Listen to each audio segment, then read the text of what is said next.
Hey guys, welcome to the Shrewsbury Biscuit podcast. I'm your host, Alex Whiteley. A casual one here today, and I'm joined with ex-mayor Jane McKenzie, founder of Share, the Share charity. We spoke, last time we spoke was on shared biscuits, the first one we did, right? Yeah, that's right. I'm very casual today. Yeah. Well, I just thought, rather than write down loads of notes, go into a proper formal show, let's just have a chat, get to know each other. And if while we're getting to know each other, the listeners get to know more about you as well. So sure. How have you been? Well, I've been busy with the crisis. There are lots of ways of doing things differently now. I'm a counsellor, so I've been organising volunteer groups in Sutton and Colham to help vulnerable residents get the things that they need. But that's easing off a bit now. Things are opening up. My charity, Share Shrewsbury's, got a unit in the Riverside, so I'm thinking about how to open that safely, how to get things moving again. What do you guys do at the unit there? Is it just to organise and where you guys are going to go, what you're going to be doing? Well, I was very lucky to be offered this. It's a big unit. There's a community cafe that was already there. So that's a great asset to us. But we ourselves, we have an office, we have a small meeting room, a couple of consulting rooms, nice facilities, a shop, a Share Shrewsbury shop. So we're able to give people individual support. If they're concerned about addiction or trying to get into recovery. We can also support groups that will meet in our meeting room. So we like to rent the rooms out too. So if anyone out there is interested in renting a very cheap space right in the centre of town, please get in touch. So when you say you offer support, who have you got on board that can offer that support? Have you got counsellors with you and stuff? Yeah. Well, we rely on volunteers, and we're fortunate that we've got an experienced drug and alcohol counsellor who's offered to come and give us some help on Saturdays. So we can offer individual counselling slots, and he sees people and signposts them, does a bit of well-being, a bit of support in the issues they may have. And you're quite right, you need to have someone who's experienced and expert to offer that kind of support. Very often with issues around recovery and addiction to substances, we don't have the right expert help and treatment out there. Yeah, it seems to be a nationwide thing at the moment, you know. I think everybody's heads are turned in different directions at the moment, aren't they? Is that fair to say? Oh, it's really difficult because addiction services are already pretty low in the pile. People don't really feel naturally that they want to support services like that. And this is part of what Share's all about, because we want to challenge that addiction and prejudice that's out there in society. The sort of views that think that somebody with an addiction is going to be unemployed or homeless or sitting on a bench or drinking from a bottle in the day. That's a stereotype view, but actually I would say almost everybody that I've ever spoken to has someone in their family or a friend who suffers from issues around addiction. So it's right there in the centre of our community, and we need to accept that and try and support people. I mean, it's difficult, isn't it, as well, especially if you know someone in the family. I don't know, Uncle Tom. Uncle Tom's got a bit of a problem. How do you approach that? I mean, you don't want to offend Uncle Tom. You don't want to push him deeper into his problems, and you don't want to grab him and shake and be like, "You got a problem," because that might cause an argument. So how do you approach someone that's got a problem and have that conversation with them? You're right. Very often you can't address this head on because all you're going to do is push somebody away. But maybe you can talk in a more indirect way, that you've missed them from a couple of family occasions. You wondered if they're okay, how they're doing, and give them an opportunity to start the conversation with you if they feel comfortable. There's so much shame associated with addiction that people don't feel they can talk about these problems. And yet all the evidence now tells us that it is a brain disease. It's something which affects and changes the structure of the brain, and it should be treated just like any other physical condition with no thought of stigma. We should be getting the services that anyone else with a chronic long-term condition gets. Yeah, one of my heroes, he does a great podcast as well, is Russell Brand. Russell Brand is a funny guy, but he's he's kind of really transparent. He's always like, I've been an addict, I've done this, and he's like, he lists the things that he's been addicted to, and so he's been addicted to sex, he's addicted to drugs, addicted to alcohol, and he's found other therapies and other ways to help himself. But I guess he's been in a situation where he's lucky to have lots around him with the money that I guess that he's earned. Well, yeah, although at the time, and he was successful at the time when he actually decided to face up to and address his addiction, his life was falling apart. I'm very fortunate to know the guy who ran the rehab unit where Russell Brand went, and basically where he would say his life was saved and turned around. And that's a guy called Chip Summers, who's a trustee of my charity. Wow. In fact, Chip was... we were so fortunate because we had an event a couple of years ago and I was mayor, and he actually got Russell Brand to do a video for us, personalised to Shrewsbury, which is on our Share Shrewsbury website. I don't know if it's on our Facebook page. But Russell is someone I'm still hoping to draw into helping with Share Shrewsbury, because, like you say, he's just a fantastic advocate and champion of addiction. He talks about it in the way we all should feel we can talk about it. And I listen to his YouTube channel. I think he speaks a lot of sense. Yeah, I mean, like, he's a good role model on the fact that he's like, yeah, I've got a problem, and I'm not ashamed about it. I did something about it. You know, you're talking about there's a lot of shame about, you know, addiction and owning up to it. Sometimes it can be seen as quite heroic, and that's the point I'm trying to make, is that sometimes when you stand up to those things, you're a hero, you're a survivor. You're right, and a lot of very creative and successful people have been or are addicts. And there is some thought that there's something about being impulsive, creative, adventurous, pushing the boundaries that could predispose you more towards addiction. And those outdated prejudices, the more people like Russell and others who can come forward, the sooner we'll be able to destroy those myths.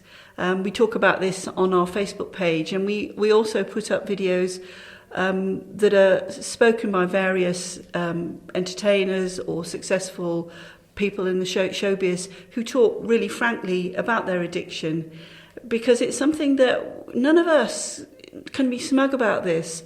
Any of us could be very close to that path that leads to addiction.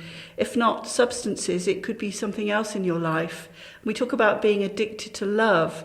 So most of us are aware of the kind of irrational actions and impulses that overcome you when you are feeling addicted to something. I don't want to trivialise it because it is a brain disease, but it's not so far from any of us. Yeah, and we were just talking before we hit record that during my time off from work, I decided to fill up my schedule. I mean, completely fill up my schedule.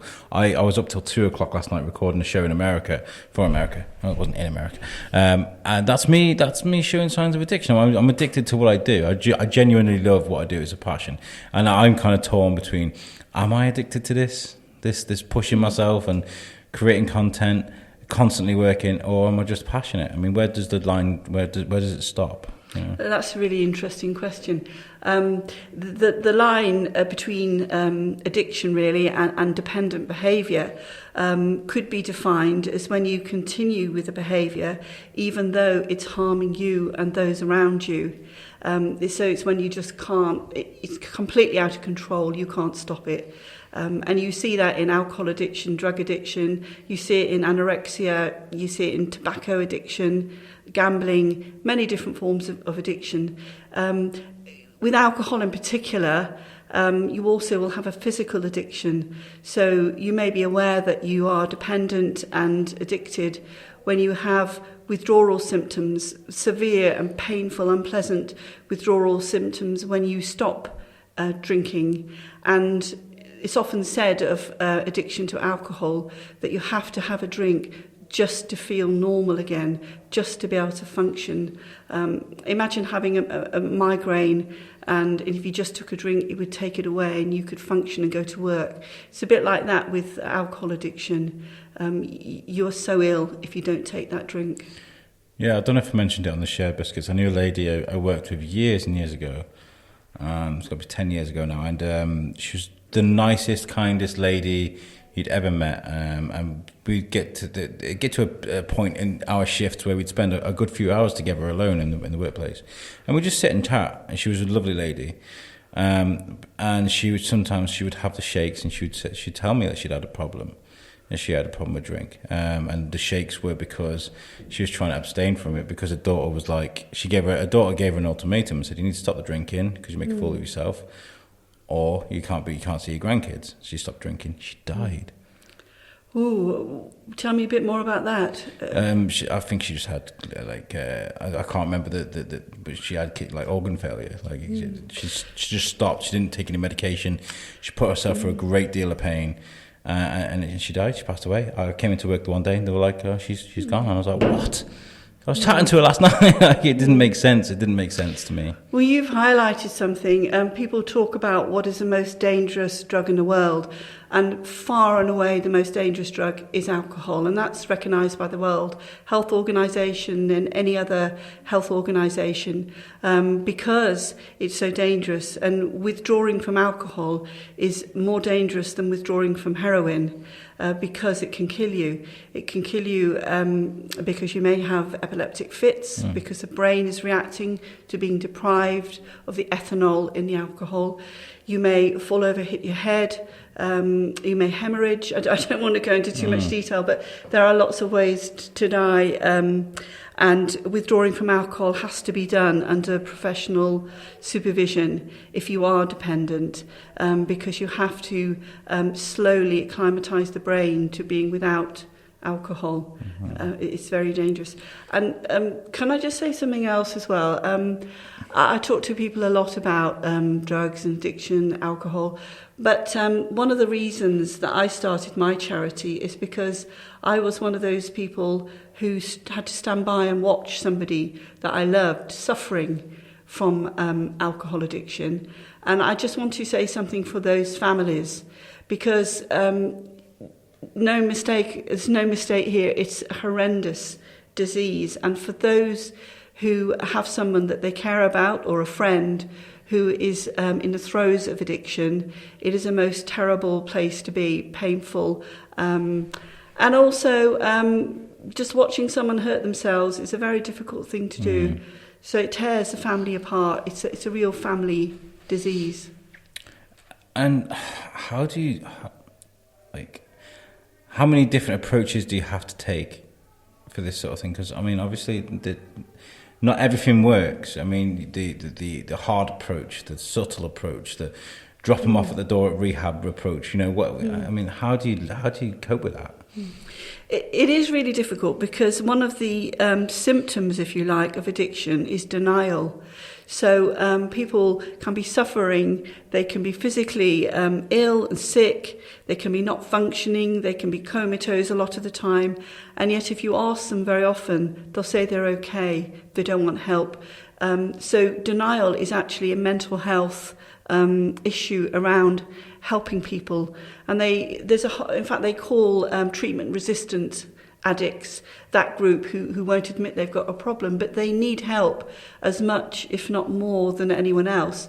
And now they're developing ways of getting through to people like that, helping to turn their lives around, helping them to understand that they do need help, and helping them to be dry or clean for a while so that their brains can start to think clearly again and to start making more rational decisions about stopping doing whatever it is that they're doing. And it's spotting the signs. If you're in denial, how do you spot the signs yourself if you're going through this situation? I mean, obviously you know how much alcohol you've bought and drank, but if you're in denial, you're kind of like, oh, it's fine. I'll next week. I mean, we've had a tough couple of months, you know, with the lockdown and then all the BLM stuff that's going on around town at the moment, around the world. It's kind of a harsh place to be at the moment. You know, people have been locked in their houses, stuck in their own ways and doing their own thing. And I guarantee there's going to be a lot of people that have been sat there, bottles of wine in the cupboard. How do you spot those signs, and what do you do when you think you have a problem? Well, very often it is the people around you who will speak to you first, because they've noticed changes in your behaviour. And you may notice that you've missed appointments, you've forgotten things, you've let people down, you're behaving differently. And another feature is becoming isolated, choosing to be on your own, to drink on your own, not wanting to be at social occasions. These are all things that you may start to observe about yourself, or others might bring it to your attention. And these are ways in which you can get some signal or some idea that there's a problem. Yeah, that's interesting. I wonder what goes on psychologically there when you're like, I'd rather be on my own and drink. Is that because you're ashamed? Have you said you don't want people to see how much you've drank? I mean, out of experience, have you? It's because, well, I don't know exactly why it is, but talking to those who've been through that sort of thing, partly it's shame. They know they actually do recognise they have a problem, and they don't want anyone else to know about it. They want to hide it. It's an opportunity to take the substance as much as they want to. Say it's alcohol. You'll find that someone who is addicted will have bottles hidden around the house, that they go and remove when they can, or you will find that your drink goes missing with no explanation, which has happened to me plenty of times in the past. I would also like to say that although people are in denial, they actually obviously do know what's happening, and they are piling shame upon shame in themselves, in that they regret their actions, but can't help themselves. And so that's another reason to withdraw, because you don't have to face up to what you're doing to yourself and to others. And of course, we use substances, we use alcohol to self-medicate, to take away the pain, to stop thinking about things, to relax. So it's a way that the brain can just switch off to issues which it just doesn't want to face at the time. And you know, I've seen people try and destroy themselves. I see it a lot. Just drink themselves into oblivion, whatever. I don't care. There's no helping them. What do you do in that circumstance? I mean, you can't ring the police and be like, they won't stop drinking because they won't do anything. How do you help someone like that? It's got to be impossible, right? There's a lot more understanding now than there was. And these days, social services, etc., and organisations are beginning to understand that this is a self-neglect issue. This is something where people are out of control. They're doing things to harm their body. And actually, do they really have capacity to make those decisions? And perhaps in certain circumstances, you should be able to, with those people, put them in a place of safety where they can dry out or come to a point where they can make a rational decision about whether they want to go back and carry on drinking or actually want to make a choice about that. Up to now, we've had this view where you just leave people. If they want to drink, let them drink. Unfortunately, hey, they've died, this happened, that happened, but there's nothing we can do. It was their choice. But increasingly now, understanding it as a mental health problem and that the brain is rewired by the effect of long-term drinking, people actually do not necessarily have the capacity to make those decisions. And I can tell you there'll be lots of family members out there who really wish that there were powers to allow people to be put in a place of safety so they can't just kill themselves, drink themselves to death. Oh, that's interesting.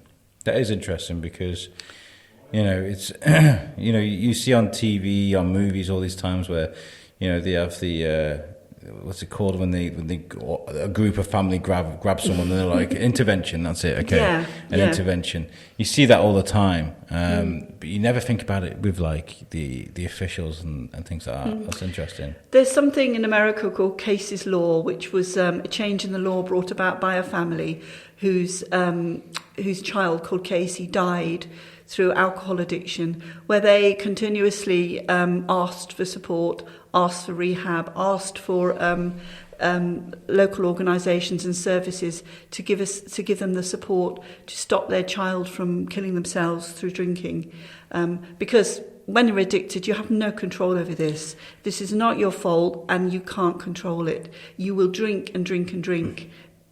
You'll have no off switch. And it makes sense as well, because I mean, like if you like you said, if you don't have the capacity to stop yourself from hurting yourself, you'll get a section. You'll be sectioned. So what's wrong? Using alcohol as a weapon, it's still a poison. It's still going to hurt you. So there's no reason why they shouldn't. Well, yeah, you're quite right. And with anorexia, people will be sectioned. And if it's seen that they're endangering their lives by not eating, they will be put in a secure unit and given treatment and help and support. So anorexia is just another addiction. And yet we know from a lot of psychological testing and surveys and research that it's viewed in a far more positive light by the public, that almost anorexia is seen as the typical images of a young girl, attractive young girl, wants to exercise too much, wants to diet, and the public generally have a positive perception of that. Whereas, of course, with people who are addicted, it's almost the opposite. It's seen as their responsibility, their fault. They need to do something about it. And so no wonder the services aren't there to support them, because the public don't think it's needed. And yet there's no difference between anorexia and an alcohol addiction in how it affects the brain. Yeah. Have you? I mean, you've obviously been working with a lot of people that suffer from addiction since you started Share. Have you seen good things come out of the most extreme circumstances? Obviously, we can't use names, but have you seen like the worst case scenario? Say, I don't know, someone's had to be thrown into, I don't know how, that sounds really disrespectful. You know what I mean? There's people that are destroying themselves, won't listen to people, and then all of a sudden they've gone to get help and their lives have changed. Yes, I have seen that.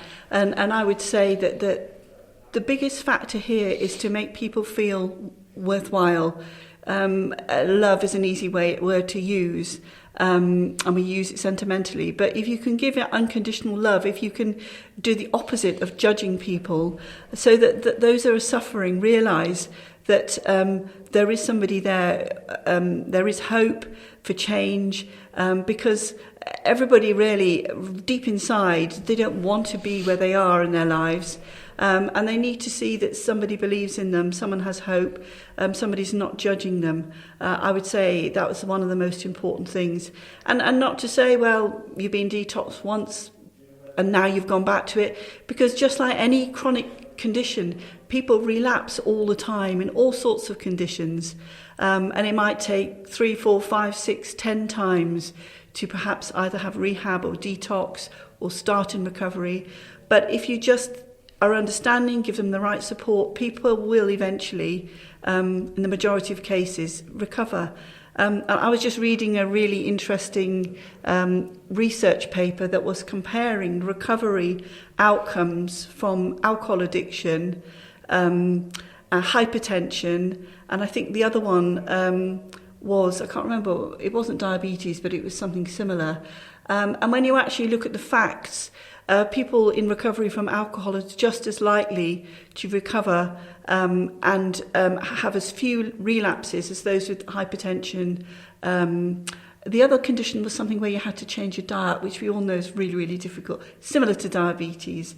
And people find that just as difficult. So it's a perception. Yeah. It's a perception that addicts don't recover. They do. I'm not laughing at the serious content you're talking about now. I'm laughing about my own serious thing. I mean, it's been well known. It's famous on the Shrewsbury Biscuit. I've been doing keto. Keto, yeah. Yeah, well, I'm supposed to be. 3 weeks I haven't been. And this is the only thing I can use to relate to someone that's got an addiction problem is it's always next week. I'm back on the keto next week. I'm back on the keto next week. And it's just not happening because, I don't know. I mean, like, I guess we're just happy in a little bubble at the moment. I guess there's lots of people like that. And I think too, people know how much resilience they've got, and perhaps they know, and you yourself is perhaps one of those, that you've got enough to deal with, and that might just tip the balance. Just coming back to recovery, I had a very interesting chat with a very experienced hypnotherapist and addiction specialist this week, who was emphasising that if you're trying to change your behaviour, we have a tendency to talk in negatives. You must stop doing this. Yeah. You must give this up. You must have your last cigarette. No more smoking. And she said, even that, if it's reframed in a positive way, well, you're moving in this direction, and these are the benefits that are going to be. And let's imagine how your life could be. That sort of way of thinking is all part of the way in which you are likely to have far more success in addressing behaviours that you want to change. I quit smoking for about 3 years. I'm back on it now, but I mean, I did. It was simple, really simple. Another colleague of mine from years ago, we didn't get on at all, actually. We used to argue quite a lot. But the one good thing he did for me is he was like, why are you always going out to smoke? Blah, blah, blah, you know, the typical things. Like, I don't get to smoke, I don't smoke. I was like, well, I'm trying to quit. He goes, well, just say you don't smoke then. That's how I did it. Just say you don't smoke. I don't smoke. And that simple thing, it was like a mantra that I was just like, I don't smoke. I don't smoke. And you repeat it in your head enough times and you start to believe you don't smoke. And I stopped. That phrase stopped me from smoking. That's really weird, but it did. It was quite positive. And the other massive positive there is that you did it. You know you can do it because you've done it before. So you've already got that under your belt. Yeah. It's just making the choice. Yeah. I think once everything is tickety-boo, I'm in my apartment, everything's running back to normal, you know, I think that's a better place for me to be in, to be a bit more healthier, to maybe kick the cigarettes and to maybe, you know, make more positive changes, because at the moment I feel like I am like filling up my schedule just to make myself feel worthy, I guess. I don't know, I'm just trying to make my worth. And that's just because there's so much negativity going on in my life at the moment. But Cher is making some good positive noise at the moment. I'm really proud of what you guys are doing. The stuff you're doing in the quarry at the moment is really, really positive. How did that happen? Well, one of our Cher volunteers, Max, is a runner. Max. Good old Max, yeah. And he has a Facebook page, and he started to record the rubbish that he saw in the quarry as he ran through. And then he started taking a bag to put some of the rubbish in, because he hated to see all of this stuff all over the place. And then he spoke with us. I had a chat with him, and we thought it would be a great idea maybe to do a litter pick, make it official, see if anyone else was interested in keeping the quarry looking beautiful. So we set up a date, and we've had 2 now. We're going to have it's going to happen regularly on a Saturday at 9:30 in the quarry for about an hour. The last 2 weeks we've had over 30 people come along, and it's actually been quite a joyous affair each time the sun has shone, even though the forecast said it wouldn't. And people have just rocked up. We've supplied them with the PPE that they need. They've just gone off with a bag. It's an opportunity to chat with people, talk about things in general, talk about recovery and addiction if people want to as well. And we've all actually got something from it. So thank you, Max. I want to thank you for introducing me to Max, because now he's part of Team Biscuit now. I mean, I asked him to come and help us with our social media. I thought, yeah, it'd be good because I need to. I mean, if anybody's interested in helping us out with that, I'm still open for ideas, because Max is actually a brilliant talker. Like he was going to sit behind the scenes, do our social media and just help us out. But he was eager to get on the microphone, so I did. I organised some shows with him, and he's been fantastic. And I don't think I'm going to look back. He's going to be one of our hosts. He's been fantastic. So thank you for introducing me to him. He's an asset, absolute asset to the town. Yeah. he is, and he's affected the lives of other people too, because and it's good for the charity as well, because we like to be seen in a positive light. We like to be doing something for the community. It's not all about taking and being offered help. That's why the charity is called Share, because to me it's a reciprocal thing. We give, we receive. People give their time and their talents, and we give back as well. So it's all part of attacking or tearing down the stigma around addiction. I mean, incidentally, again, research shows that people in recovery make the best employees. They're so conscientious, they're full of gratitude, they've got their life back. And again, long-term surveys and research demonstrates if you want a good employee, ask someone who's in recovery. Nice. That's a really good way of looking at things. That is a really good way of looking at things. And it's true. As well, we got a friend in common who's the High Sheriff of Shropshire, Dean Harris. I love this lady. She's ace. I really do think she's a great person. Her goal is to go after serious issues that are going on in Shropshire, should I say. You guys talking quite a lot at the moment? Yes, we talk a lot. Dean is a great friend as well of Share Shrewsbury, and we've been working on various initiatives around the delivery of services for people with drug and alcohol support needs, and looking at what the services look like at the moment and how these could be improved, working with people in recovery for them to let us know what they think is needed. With all these terrible cuts to council budgets, the service itself has shrunk and isn't able to do what it used to do. So it's more important than ever to use the money wisely.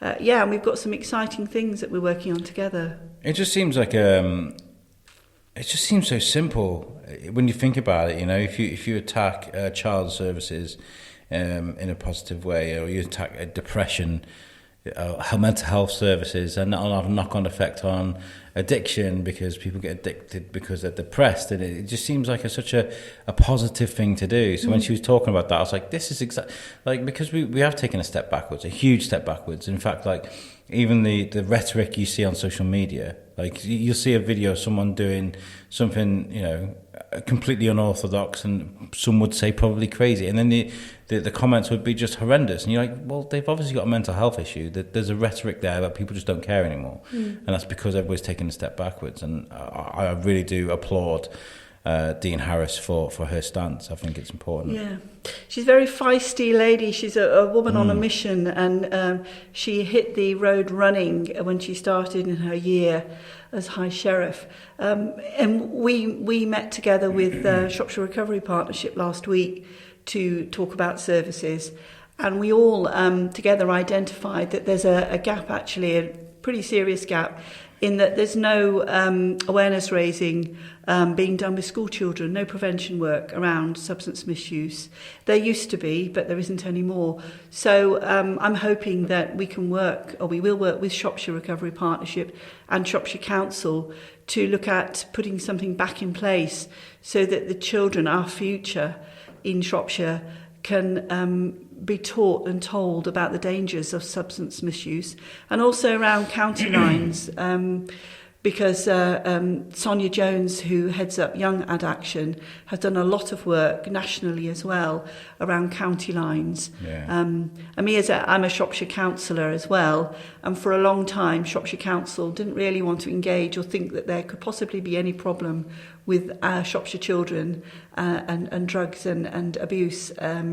So I think it's come as quite of a shock over the last few years that this problem is here and that we need to address it. Yeah, sometimes you've got to lift up that rug to clean underneath it, And a special mention goes to Ben Butler. Ben Butler's been on our show before.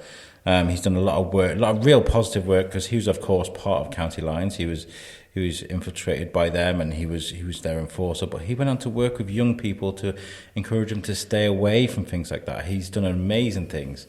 And I shared a post of his from the Shropshire Star, because obviously they were talking about the Black Lives Matter thing, and he was talking about the racial abuse he had growing up around Shrewsbury, Telford, anywhere.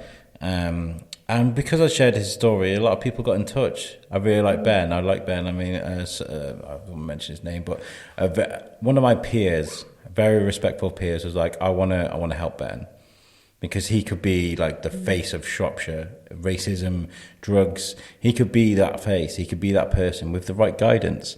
And that is like, people wouldn't have said that years ago. They wouldn't have said that years ago. They'd be like, oh, he's a druggie. He's done time in prison. But now the people talk, like you're saying, people are talking about things in a positive way, and that's good. And I don't know his background, but with county lines, it's our most vulnerable children that are the ones that get targeted. Yeah. And I don't know if you know, but Shropshire has so many children's homes for children out of county. I think it's probably the county in England with the most children's homes, not run by our council, run by other organisations or private groups, but they've just set up residential properties and establishments in Shropshire. So sometimes it's quite hard to keep track of all of the children who, some of whom may be homeschooled, who might go under the radar, but are extremely vulnerable to anything like exploitation. Yeah. It's daunting. It's a lot, but I'm glad someone's doing it now. You're doing a lot with locally with addiction. I mean, how are things now compared to when you first started? Have you grown in size? Lots of clientele and. Oh, well, things kind of move organically, and I probably the charities moved in ways that I didn't expect it to, and of course with COVID on top of all of that. I think a lot of the online stuff we're doing has come out of the circumstances that we're in globally.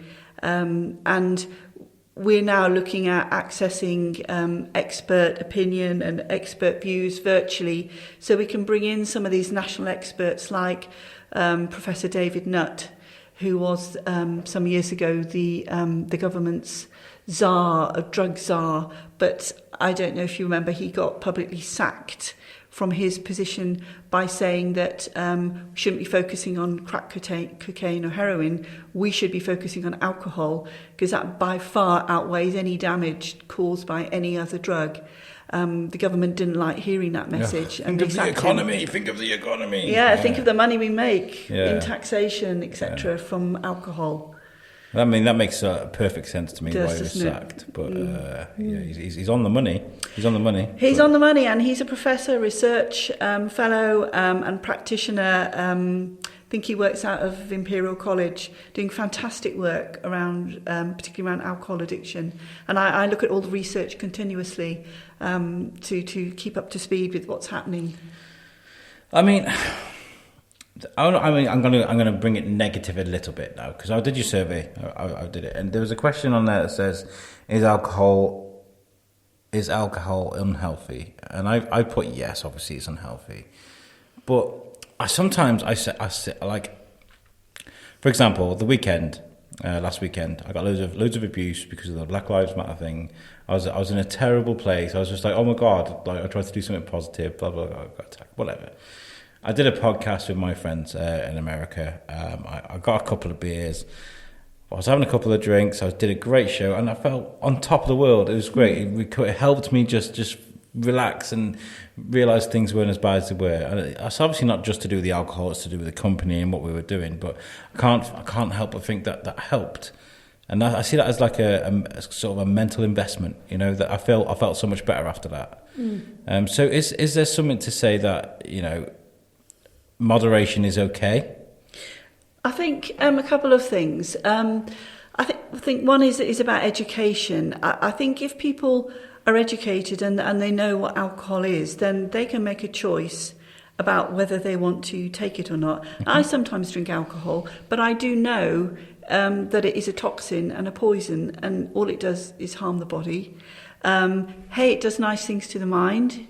It's a depressant, it relaxes you, it means you're less inhibited, and quite often that's exactly the hit or the effect that you're looking for. Craving, people like to drink it before they go out or under, to a party or whatever. So initially it has very pleasant effects.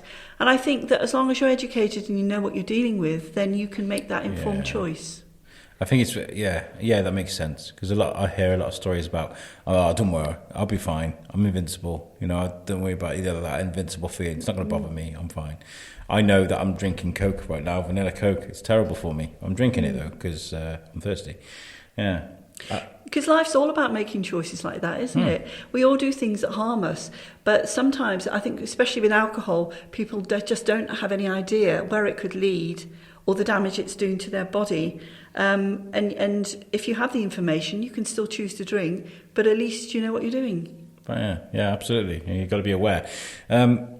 What are your plans this coming year when lockdown is released? I can't remember if we talked about this Shared Biscuit. It was such a long time ago. It felt like it anyway. What are your plans for this year once we get out of lockdown? What do you want to go out there and do? Well, I want to do more Shared Biscuits. Yes, we're in the process of planning something right now, aren't we? I think we are going to get our heads together. There's notes in my book. In fact, you've given me loads of good names of people I can go to organise good shows. So I've got to thank you for that as well. We're going to do more Shared Biscuits. And in fact, this is a shout out to the listeners. If you want to get involved, get in touch with us. Our email, I'll give it to you. It's shrewsburybiscuitpodcast@gmail.com. Drop us a line. Drop us a poem, a story of a situation you've had with addiction, or whether you've in recovery, or if it's someone that has suffered and you want to share their story to try and, I don't want to say scare people into recovery, but just to show that these things are real. If you got stories to share, poems, music, whatever you want to do, if you want to get involved with Shared Biscuits too, please get in touch. And could I just say as well that if anyone's got a recovery story that they want to tell, there's nothing more powerful than personal testimony of how things were in your life. So please come forward, or if you're family or friends, it'd be great to hear your experience of what it's like from the other side of the fence. Yeah. And what have you heard of any sort of influences that are, aren't counselling, or maybe a distraction, a hobby, or anything? Have you heard of anything like unique that you've along your path? Something that somebody's done that's just transformed their lives? Do you mean into recovery? Yeah, like something that they've, instead of thinking about drugs, they've put their mind into, I don't know, cycling or sport or something. Oh, there's plenty of that, because people who have an addictive personality, sometimes when they become aware that they need to get into recovery from something that's really harming them or affecting their life badly, will try and transfer into a positive addiction. So you will have people who start going to the gym loads, get very fit, get interested in their diet, and of course that can be a good thing, because you're channeling it into something more positive. They might get into art, being creative, and a lot of people in recovery feel an enormous gratitude that their lives have been given back to them as they see it, and many of them actually go and start working as recovery support workers or counsellors. Nice. And if you have an addiction, and my daughter used to tell me this loads of times, she would have a lot more respect getting counselling from someone who'd been there and done it and was in recovery, because she felt that if you hadn't been, you didn't really understand the complexity of the condition. Yeah, I feel that I understand that. I mean, I work in support in my job, but I don't have the qualifications. I have life. I was a pain in the backside when I was younger. I did all the things that these kids are doing now. I did that when I was younger, so I feel like I can relate to them, and they kind of appreciate it. I feel. Coming on their level, so that makes sense to me. Yeah, because you sort of almost can get in their heads, can't you? You see where they're coming from, and whereas somebody else might just be critical, you can say, hey, I was like that, and I didn't do it for that reason, and that's empathy, and that's a wonderful quality to have. Yeah, I love that about me. I mean, if you'd met me a few years ago, you wouldn't recognise me. I guarantee it. I love how life has pushed me in this direction, but I've got people like you to thank. People that have shown me like a lot of support with this show, because I mean, this show has helped me grow as a person. And I feel like this is my, I won't say it's my addiction, but this is my drive. This is my purpose. And if I didn't have this, I might have been doing something else stupid, Have you ever told your story of how you got from there to here? No, not really. I feel like I've lived like 3 different lives, and the other 2 lives are happy in the past. They're good in the past. I'm all about now and what I'm doing now and the positive things that I do. because, you know, I moved to Telford with a bag of clothes and stayed at my mum's in the spare room. I didn't have anything, didn't know anyone, and had to rebuild my life all up again. And that's, yeah. It's an interesting story, but it's one for another day, I think. Okay, well. You know, the podcasting's definitely helped me. I think when I first started doing Thor's Kin, the other show, it was a huge impact on my life, because I found podcasts and they helped me, my mental health a lot, just to have something in the background. And once that clicked, I wanted to do that for somebody else. I wanted to help other people. So I started doing that, and I wanted to bring out, the people that can't go out to the pubs with their mates because they don't have enough mates, or the people a bit like me that are a little bit odd, a little bit broken, bring them together, create a community. And that's what we did, and that's what I want to do with the Shrewsbury Biscuit, is tell people about what we're doing here. Can I just pick you up on something? Yeah. Or refer back to it? You talked about you got these 2 or 3 other lives and they stay in the past. I don't know if you saw the recent Horizon TV programme about Tony Slattery. No. It was called Whatever Happened to Tony Slattery. He was a big, very famous comedian about 20 years ago. He was part of that group, Hugh Laurie and all that lot. I don't know if he was in the Fast Show, but he was up there, very successful, very financially successful too, very good-looking guy in his 20s. And he suddenly disappeared. Nothing's been heard of him. Stephen Fry was a big friend of his. And just recently he's re-emerged. And he's now trying to do a one-man show or a show that's going around the country. But his story is that he had mental health issues, addiction issues, and he just couldn't handle the fame, etc., etc. And he spent 20 years trying to find his way back into some sort of recovery. And the programme talks about him seeing specialists who diagnosed he's got bipolar, and also it turns out his main issue at the moment is alcohol addiction. He's drinking all the time. Well, he's drinking. And in the therapy that they show you on TV that he sees a psychiatrist who actually goes right back to his childhood and uncovers something that happened to him that he said, no, that's not relevant, that doesn't matter, don't want to talk about that. But he actually, and it's on the TV programme, was sexually abused as a child. And it just, once again, it seems like this traumatic childhood experience could have set this stage for the rest of what happened to him in later life. And he now is trying to address that. So, things are in the past, but they might not be in the past. No. So they might be coming back to haunt you. I have to address a few things later on in life, I guess. It's nothing serious, by the way, listeners. I'm not a serial killer or anything like that. But, there was, when I was younger, in my 20s, I had no ambition. I was like, I've got a job in a factory. I'll be a cog in the machine. I don't care. And then when I kind of moved to Telford, I was kind of like, okay, I'll work at Asda for a bit. And then I was like, no, I'm worth more than this. Let's get a better job and support what I'm doing now. And then when I moved to Shrewsbury, I was kind of like, let's do something. It's like, I can do this. Let's do something. And that's when I started to change. And it was all about, I think, more maturing more than anything. Yeah, and also, I think when you're a little child, it's so important that your parents believe in you, tell you can do anything, because it helps you to grow into that person who has confidence. I mean, I'm not saying that didn't happen to you, but in many other cases, parents maybe weren't there or giving the confidence and unconditional love that little children need to flourish. So much of it comes back to when you were little children. Yeah. One day we'll dim the lights and we'll have an Alex special. We'll talk about my life. Jane, you're fantastic. I love speaking to you. Every time we come on the show, we always have the most riveting conversations. And we will get Shared Biscuits together at some point. The invite is there for you guys. If you want to get in touch and get involved, please do, because I think Shared Biscuits was very well listened to. It was very well appreciated. So it's obviously doing some good out there. So we will need to get another one made.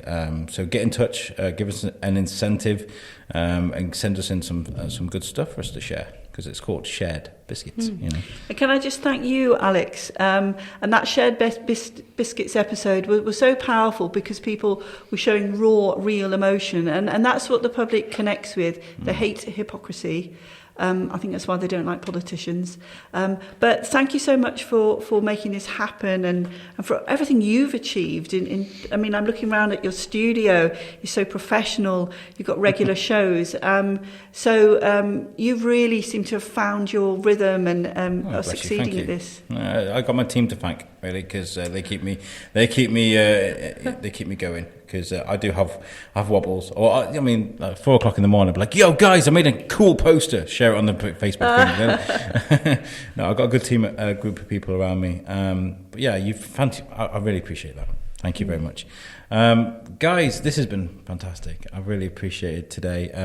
Make sure you give our website a follow. We are at www.theshrewsburybiscuitpodcast.co.uk. We are recording this today from our beautiful studio and the Parade Shopping Centre. Thank you very much to the guys there for giving us so much support and so much leeway with things. You know, they're just like, yeah, come record the podcast, and then it's cool. I love it. Would you like to share with people your social media and where they can get in touch with you? Yeah, we've got a Facebook page which is Share Shrewsbury. If you just put that into Facebook, it'll come up. And that's very interactive. We post things most days, tell you what events are coming up, put things on to interest or inspire you. So, or to discuss things with you. Please get involved there. We also have a website, which again is www.shareshrewsbury.co.uk, where you can sign up for, fill in our contact form, and then you'll be on our mailing list, so we can let you know what's happening and invite you to events. And just to engage, if you're out there and you're listening and you want to talk about addiction, you want to talk about something that's happened in your life, you want to reach out in any way, please get in touch. We're just waiting to hear from you. Fantastic, beautiful. Well, guys, this has been fantastic. Thank you, Jane, for joining me. I'll see you later, guys. Peace out. Bye-bye.